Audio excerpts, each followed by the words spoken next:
Assalamualaikum warahmatullahi wabarakatuh. Madayaw Mayong adlaw kaninyong tanan. Magandang araw sa inyong lahat. Ngayong buwan ng Mayo, kaisa ang Office of the Vice President sa paggunita ng Land Transportation Safety Month.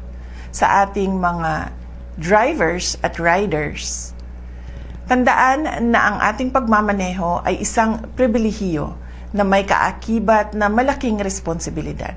Hindi lang buhay ninyo ang nakataya, kundi ang buhay ng bawat pamilyang naghihintay sa inyong pag-uwi. Disiplina ang susi sa ating kaligtasan. Bago pumarada o bumiyahe, ugaliin ang blow bagets. Suriin ang inyong battery, lights, oil, water, brakes, air, gas, engine, tires, at higit sa lahat, ang inyong sarili. I commend the Land Transportation Office and our volunteer motorcycle rider groups for leading seminars on defensive driving and road safety campaigns.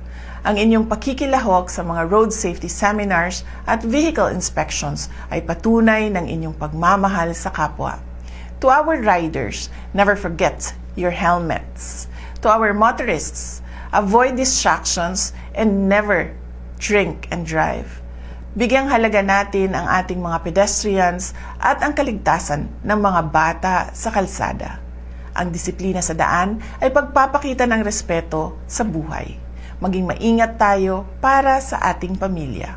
Mahalin natin ang Pilipinas para sa Diyos sa bayan at sa bawat pamilyang Pilipino. Syukran.